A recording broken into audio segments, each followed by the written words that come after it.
I'm sorry that they're not up on the screen, but really, it's just eye candy, along with points of the kinds of things I used to test my students on.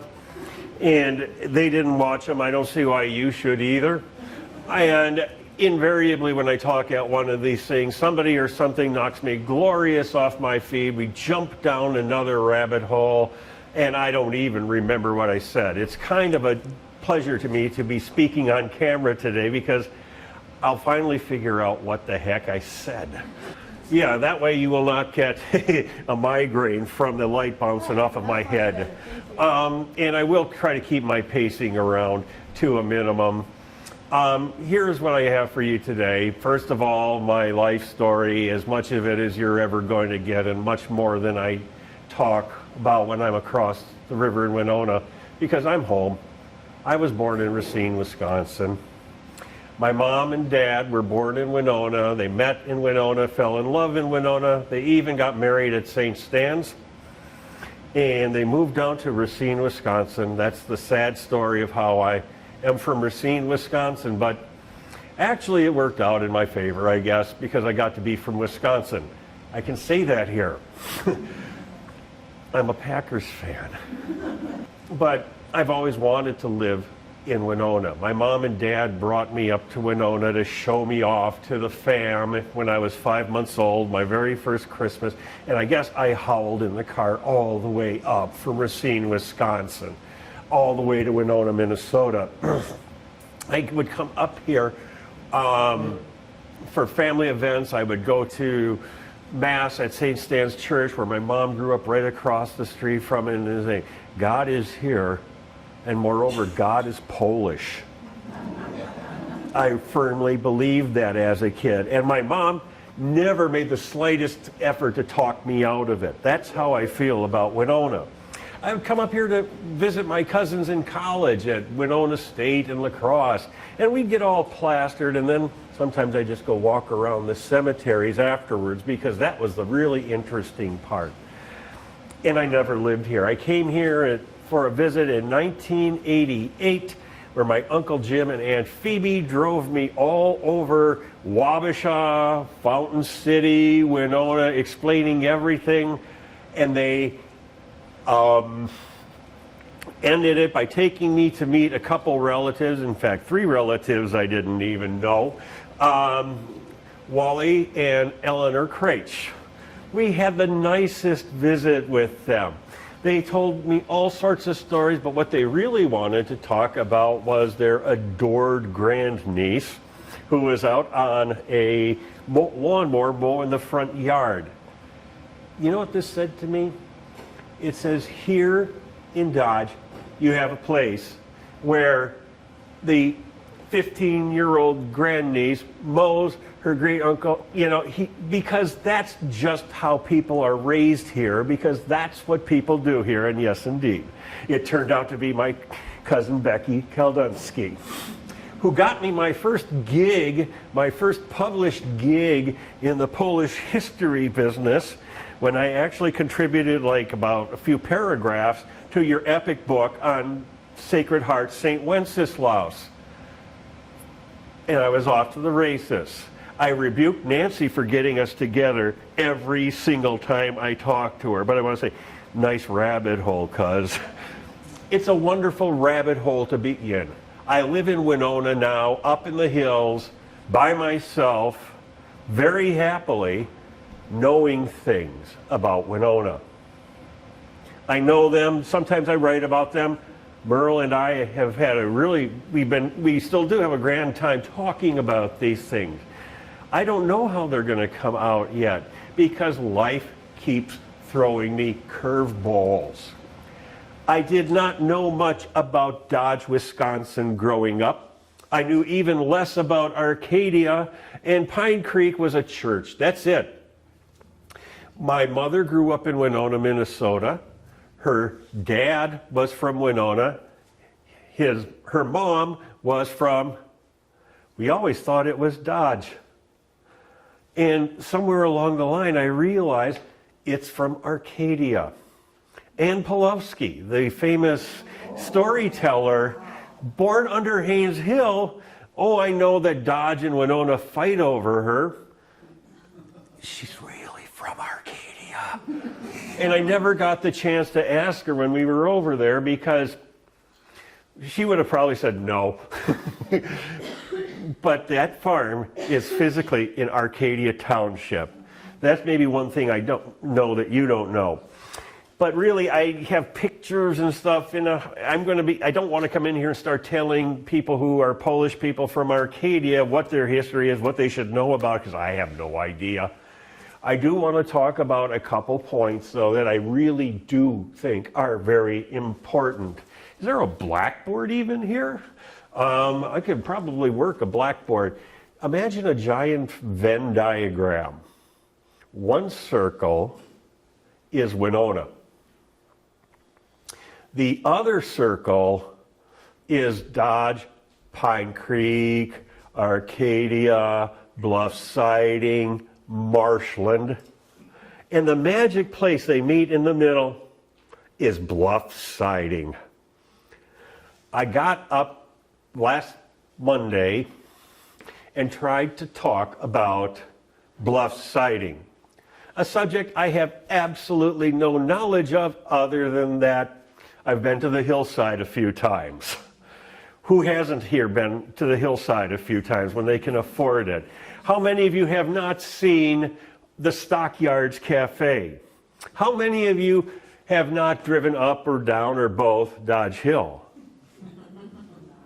How many of you have ever driven down Dodge Hill in reverse? And this is the stuff I just love. I love walking into rooms and getting people talking about stuff like this. And ideally, I just sit in the corner and listen to people go off. It's really wonderful. I can't tell you about Leonard Lasinski. Oh my God, the guy is a legend. I can't really tell you much of anything anyway. What I am hoping to do is make some kind of connections and maybe say to you, like, history isn't really that horrible. I would like to start out by just saying that this Venn diagram with Winona here, Buffalo County and Trempealeau County here, Bluff Siding in the middle, really describes, and this is something I've been working on for years, it's academic, blah, blah, blah, but basically I make the point that Winona is the big city. I know, Winona the big city. But if you were a Polish immigrant coming off the boats, a Kashubian immigrant, a Silesian immigrant coming here in 1859, Winona is a real big city. Winona is the reason you came. Winona is the gateway of city of the new state of Minnesota. It was a hot spot on the American frontier. Our ancestors, whether they were Silesian, whether they were Kashubian Poles, whether they were Bohemians or Norwegians or even the Swiss. I never knew there were so many Swiss people living around here. They were coming here because they wanted land, they wanted a better future. Unfortunately, they got here. Most of them were dirt bankrupt. I was sharing with Scott and Nancy, the story of how, we were discussing the story of how Mrs. Carolina Rudnick, came across the river in 1862 to build the city of Pine Creek. She had a bag of golden coins, right? She had the bag. Okay, Janine, you got that? Anybody? A bag of golden coins that she had made doing laundry for rich people in Winona. The year is 1862. Okay, the downtown of Winona burned down on July 5th, 1862. There wasn't that, apparently she had so much of it that they had to bury half. I mean, it's a wonder, it tells us something about the family that basically put St. Wenceslaus Church on the map. But it's stories like this that I deal in not this whole thing. I believe that Wisconsin is the hinterland. I believe that Winona is the big city. In Poland, they have a name for this. It's Gmina. It includes usually a larger town where the church is, kind of like a county seat even. It's very analogous to a county. And then you have the people out living in the various settlements. They're usually farmers and stuff like that. It's a natural arrangement. As the Polish families in Winona started gathering money, they did indeed start to come over to Pine Creek. The soil was better here. It was more affordable here. And even better, the Yankees, the New Englanders and Ohioans and stuff who had settled the place, who had settled Trempealeau County in the first place, a whole lot of them just took off and started going out to the prairies, head west, leaving this land open for people like our ancestors to purchase. And that was when Trempealeau County started to take off. You would have Polish and Bohemians, Kashubian Poles and Bohemians coming from Winona to Pine Creek, to Dodge, to Arcadia sometimes, probably not much farther up. You have the Silesians and the Swiss and, the Germans, very few Polish, coming up from southeastern Wisconsin, working their way to the frontier via land. Whereas the Polish who came here usually took a train to Bremen, a boat to either New York, Baltimore, or Quebec City, and then on to the American frontier. That's how they got here. A community really started to form here between the Winona Poles and the Poles who are scattered around Trempealeau and Buffalo County. It was a big day when the Chicago and Northwestern Bridge went in 1872, because the Green Bay and Western used this bridge to connect Winona with Green Bay, Wisconsin. This is the railroad that still kind of sort of passes through the Trempealeau Valley. It never was much of a success as a railroad, but it did a bang-up job of connecting people from between Winona and Whitehall, let's say. It was a useful thing. That's how people got together. And I could go on and on about what was settled when and there. I even put some on the slides, but it really does. It's on a slide marked optional dates and facts. Do not learn. I really do think that Buffalo County, Pine Creek area, this region that I've been talking about, is really an important part of the entire Polish experience, because for the most part, people didn't really care on one side of the river or another. They didn't care about the Mississippi River. I mean, there's lots of rivers. It's a big river. They didn't care whether they were in Minnesota or Wisconsin. That made difference to Americans. We're just trying to be Polish people here. They didn't care about the line between Buffalo County and Trempealeau County. They didn't care about the boundary between. They didn't care about boundaries. Where you lived was where you lived. And for the life of me, it so resembles an example of the Polish gmina. That is to say, if you live in Pine Creek, if you live in Dodge, do you mostly shop in Winona, for example? That's a question I have. Yes? No? Well, please tell me, because otherwise I'm going to guess and go say something really even stupider. Because it's not a big deal. You live on this side of the river. There are things you do in Winona much the same. I live in Winona. There are things I do in Rochester or La Crosse and think nothing of it. I grew up knowing nothing about Dodge.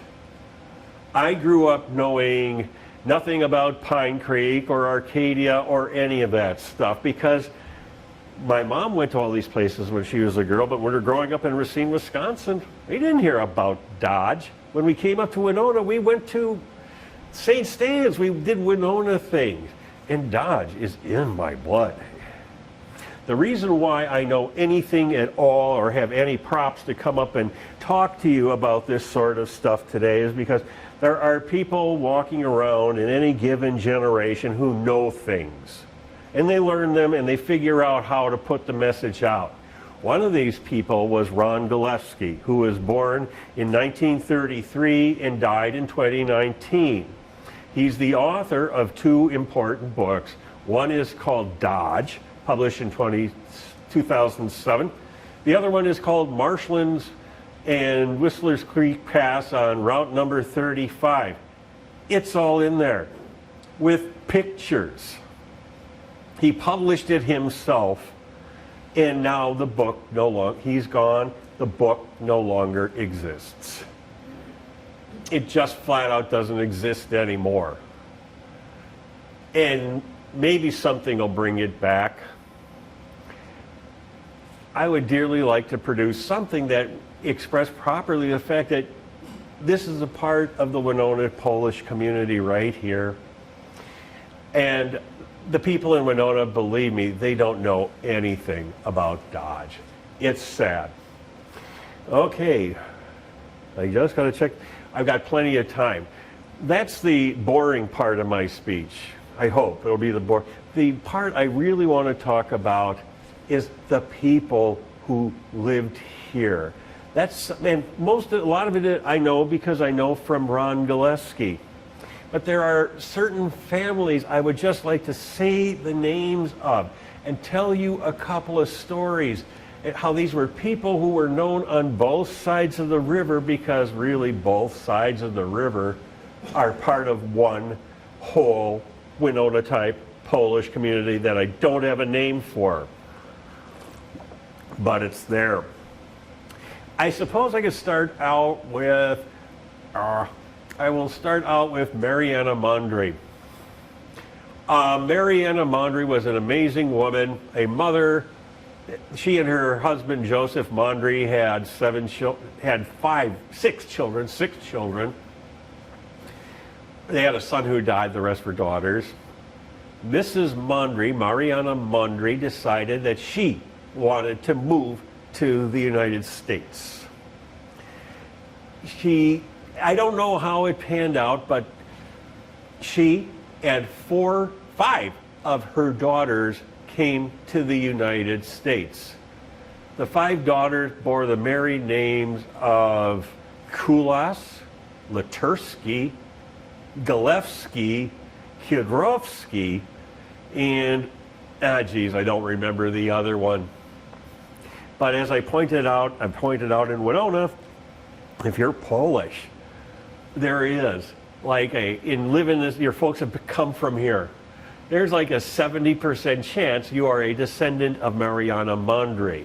Between her five daughters, they produced 47 children. And when I was there, I was able to point out three Laturskys like that in the audience. Boom, boom, boom, you're a Latursky. Meet your great-great-great-grandmother.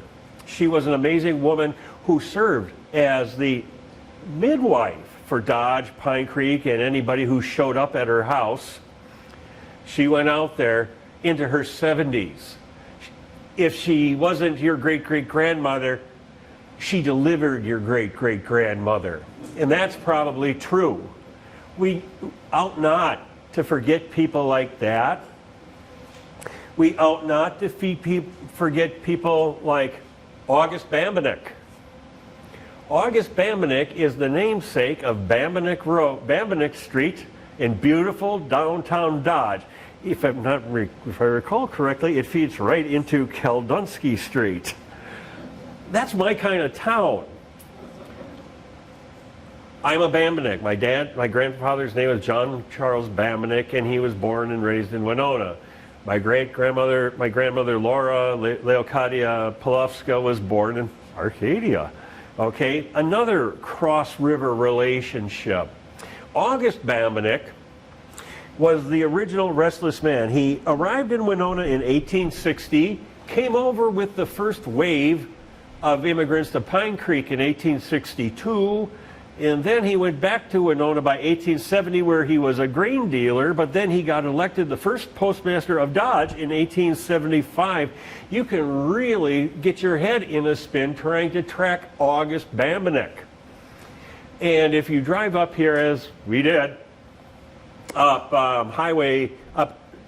County Trunk J, you'll see on the side of the road as you're driving up towards Arcadia, this beat up old house that must have been really wonderful once upon a time, and that was the home that August Bamenick built when he finally decided to settle down and live in Trempealeau County for the rest of his life.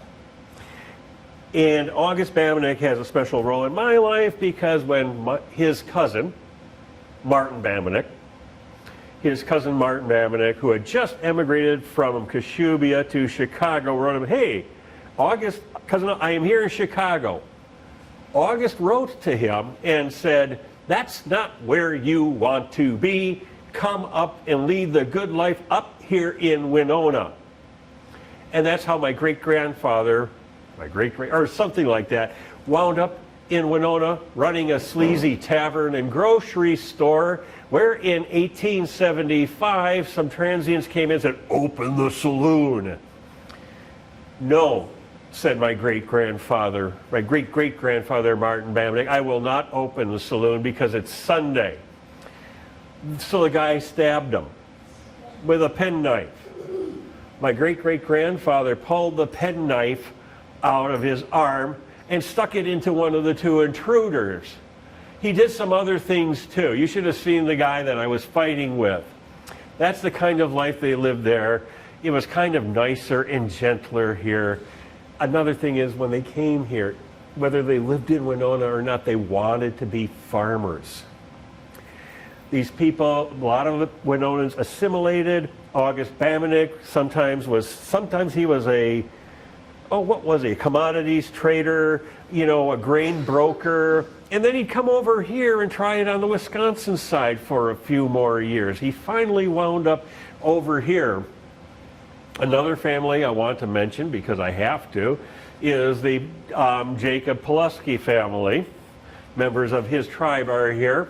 He was just an all-around, I was going to make a joke and say wonderful guy, because he really wasn't particularly wonderful at all, but there's no denying that Jake was born on the ship Donau 7 days out of port in 1859. His mom got on that boat 8 months and 3 weeks pregnant and hopped a boat for America. I mean, who was the badass in that family, right? That's our people. These are the people who came here. We should be more proud of them and celebrate their lives and all of that stuff, but Jake was not really a nice guy. He moved to Winona in the 1890s where he thought he was going to make it rich by going into the tavern business, except for most of what he got were IOUs. Jake didn't like IOUs. So he came up with a plan. He saved up his IOUs in 4 stacks. One was the Laird Norton lumber stack, one was the Yeoman's Brothers lumber stack, the other one was the Empire lumber stack. He went on a buying spree in Winona where he stopped off, put down a small deposit, and he said, "I'll be back with the rest of the money tomorrow," and meanwhile carried off these 3 huge piles of lumber to his farm in Trempealeau County. He came back the next day and tried to pay them back in IOUs. "Oh, Mr. Laird, I don't have the money, but here are, like $300 worth of IOUs I have for use them as cash." This idea didn't play at all. I need to go up to the Twin Cities and find out just what kind of a joker he was. But there's no denying that he did own and operate the store down in Dodge for many years. It's also a fact that he ran his son Felix out of the job and onto the street because he wasn't tough enough in following the IOUs. These are wonderful people that really don't need to be forgotten. The next one I want to bring up to you is, August Bamenick had a daughter named Mary Bamenick. Mary Bamenick got married to a gentleman by the name of Jacob Losinski. Now, I had this dank picture I found And then you know what, Becky? I found the source of it. It's one of yours, that nice one with all the Lisinskis hanging around. And it's really great, but you've all probably seen that before too. And if I were to start talking about not just the Hillside Fish House, I would talk about Herrick's Tavern and how it was sold to some Germans for a while. And then right around the turn of the century, Jacob Lisinski and his wife, Mary Bamenik Lisinski, bought the joint. And that's when the fun started happening. They realized that they were selling more drinks, making more money off drinks than off of the hotel upstairs. So they kind of revamped the business, and then when it was bought by the Lisinskis, right around 1900, it became the legendary Hillside House, Hillside Saloon, site of many a fine drinking bout and bust in all of their years. But that's the icing on the cake, because I found out about Leonard Lisinski. Did any of you know about his great deeds for the Pine Creek, in the Bluff Siding community? That he took over the hillside from his parents when they passed on and ran it. He also founded the wine house. Did you know that? That after Prohibition, Leonard Lisinski got into the wine exporting business, because as the world knows, Bluff Siding is a world hub for trading on mass quantities of wine. And he started up the wine house, which I only knew because I'd come up here in the 2010s, and it would be a Sunday and the liquor stores aren't open in Minnesota, and I've got a problem.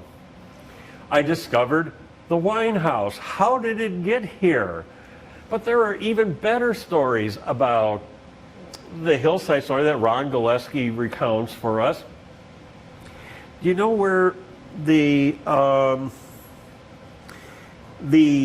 area that's carved out of the bluff right at the foot of the Interstate Bridge, which was a spur station, correct? It was built by Mr. Sonny Peeler, I believe, who did me the honor. He's a cousin too. Telling me, that he built the spur station, and he sold the sand. That's how you can tell he's Polish. He sold the sand to the Burlington Railroad for patching holes in their thing. And before that, there was Leonardo's Restaurant. It was way before my time. And tell me about it. Right there wasn't a whole lot of room in there, and they were all little round stools with red coverings on, like you sat on the stools by the counter. It wasn't much of a restaurant, but it was... It didn't do very well as a restaurant either, if I recall correctly. Was there just like one or two people working there? And you ate your food and you got out? That's about it. I don't know. I think people would like to know. And what is your name, ma'am? Marcy Frown. Okay, you would know, yeah. Okay, I don't know you, but I know you as one of the names from Ron Gillespie's book. My grandmother was Lisinski. It's perfectly okay. Are you a cousin? Are you guys cousins? No relation. Well, mine say that about me too, Jim. Well, I got to go through life being a Hughes. But this is the sort of stuff we lose. I mean, he was not married, correct? But he had a girlfriend who was the head waitress there. And nobody cared. It was really a wonderful place. And really, as I start wandering off to the edge and start asking for questions, I just want to make the point, again, I have so many more stories like this. And so do you. I didn't pry that out of your head. It just came like that, Marcy. But This is what I'm trying to get before it's all gone. Merle and I were talking about the orphan train as we were piling into town, and about how in Winona, everybody knows about the orphan train that you would pick your next kid off of, and it would go on. There were about 6 of these orphan train kids in Winona, and the last one died at the age of 100 in 2012. And I just learned today that her daughter, who is now in her 90s herself, and is a dear friend of one of my neighbors. Well, my neighbor was a classmate of her daughter. There's an old lady who knows an awful lot. And Becky's going to fix me up with her. And I'm going to tape her. And I'm going to get all this stuff down. And I'm going to write it. And I'm going to throw the floor open to questions and stuff like that. Any questions, observations, or suggestions you got, I depend on them. But, this is what I'm here to do. My email is Kashubian, Kaszubian. I've got cards to pass out afterwards with my email address on them. Tell me these stories so I can help keep them from dying. They've got a real bad problem with that in Winona, too. We do what we can. If you're in Winona on a Thursday afternoon, it may be possible that we are reading either at the library or Peter's Beer Garden, which didn't look like my kind of place either the first time I saw it. A hole in the wall between 2 buildings in downtown Winona, with a bar built in the back. It's amazing. You will meet some of the craziest people, and the funny thing is, some of them are going to be your relatives. Well, at least I got a laugh out of you, so I will end with that. But I would really love to hear whatever questions you have for me. We still got a little time left, not as much as I planned on, but anything you want to ask me about, let me have it. I'll ask you one. Okay, may I sit down? You bet. Okay, then that'll give us both a break. Okay. Is it true that the Poles up from Independence, which are Silesians, Yep. did not get along with the Kashubians? No, I can debunk that one from here to Kingdom Come. But only from the Kashubian side of the river, okay? My godfather was named Gene Wieczorek. He was born and raised on Broadway in Winona and stuff like that, and he was about as Polak gets. He was the son of a Kashubian. Well, his dad wasn't even Kashubian; he was Poznanian. He was Wieczorek. It's not Kashubian or Silesian, but his mom was a Silesian. His mom was a Wierzgala. His mom was born Alice Wierzgala. She had a sister named Cecilia Wierzgala, who married Lambert. She married Romuald Hermersky's son and became Lambert's mom, and all of that. It was a pretty big deal. And the most quintessentially Polish woman I have ever known to live in Winona was my godfather's mom, the former Alice Wierzgala, because she was so Polish. She was so Polish. You remember when John Paul II became Pope? How many of you knew somebody who put his picture up in their house? Come on. All right. Mrs. Wieczorek, as we called her, wrote Polish under the picture, just in case nobody on the east side knew that the new Pope was Polish. She was going to let you know they got along fine. The only stories I know are we would sometimes sing together at a mass or something, and they sang with a kind of funny accent. And they kind of said the same thing about us. We were okay. There was a Gierok family that lived in Winona.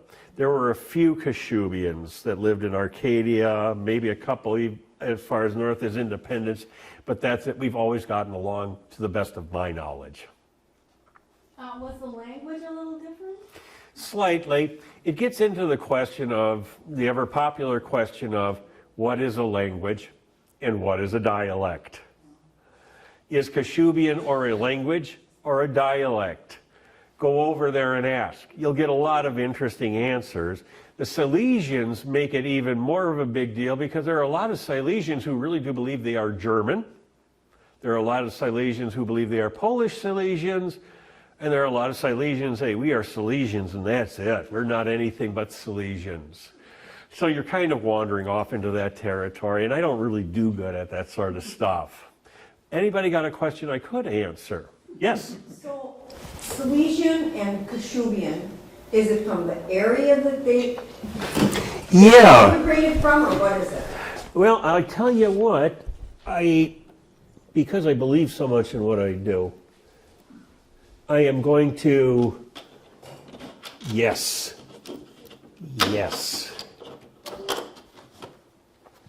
I am going to bring my PowerPoint to you. As you'll see, can you actually get a picture of that? Silesia is to the south. They're in different regions of Poland. Okay, they're not neighbors, so of course they get along fine. What was the rest of your question, though? I need to make sure I'm No, but answering. I mean, so is it, at one time was there a country called Silesia? Yes. There was a duchy of Silesia. I don't know whether it was a kingdom or not.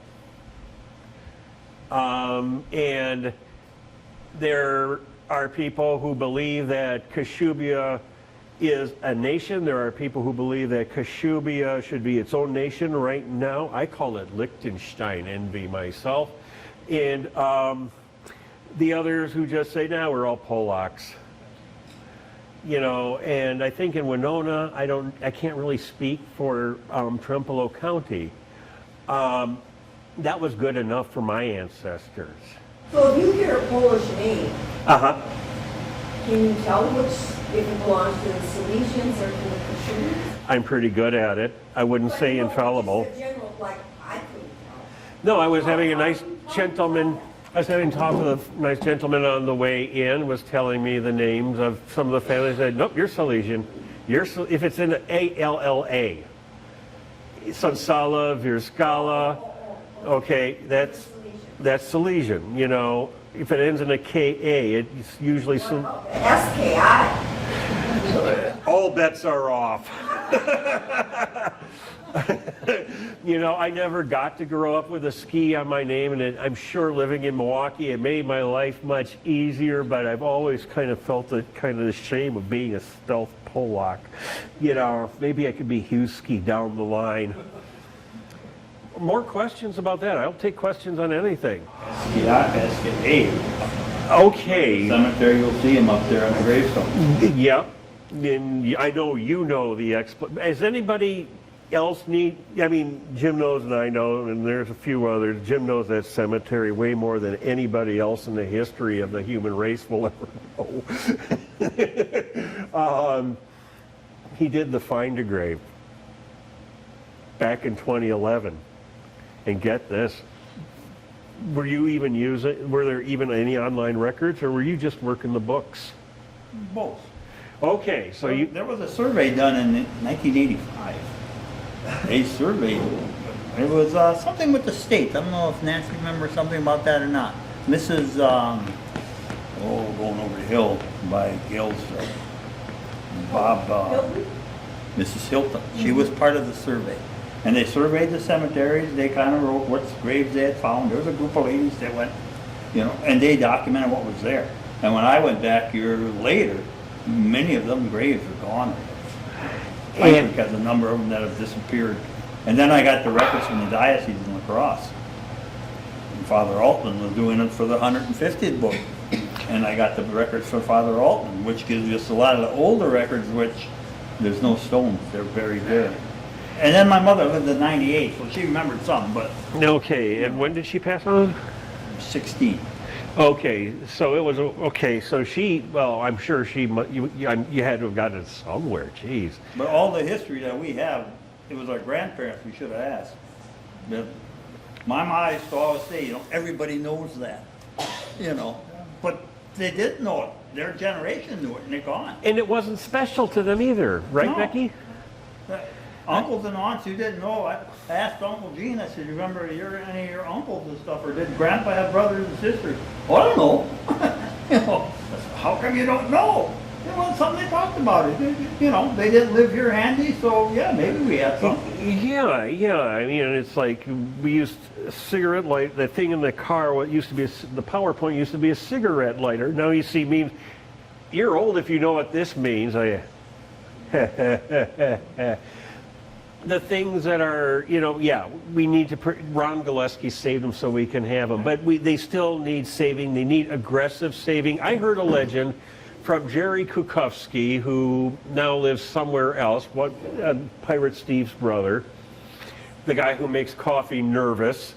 Great resource, he knows this stuff. And he told me the story of a bunch of boys with baseball bats doing the nasty once upon a time up there on the hill. Now I know this story probably gets told a lot because it's something teenage boy idiots would do. But have you heard anything about that? Nope. Not old enough.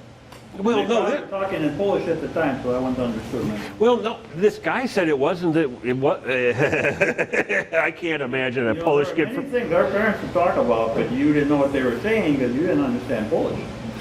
That's the only reason why my mom ever learned some Polish, according to her oldest sister. Said Lori only learned enough Polish to stay out of trouble.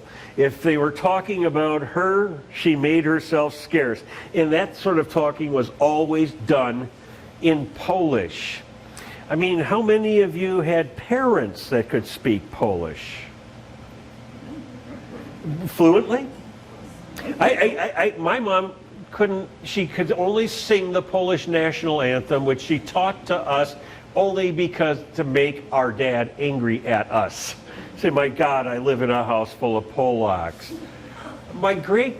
Your grandparents spoke Polish.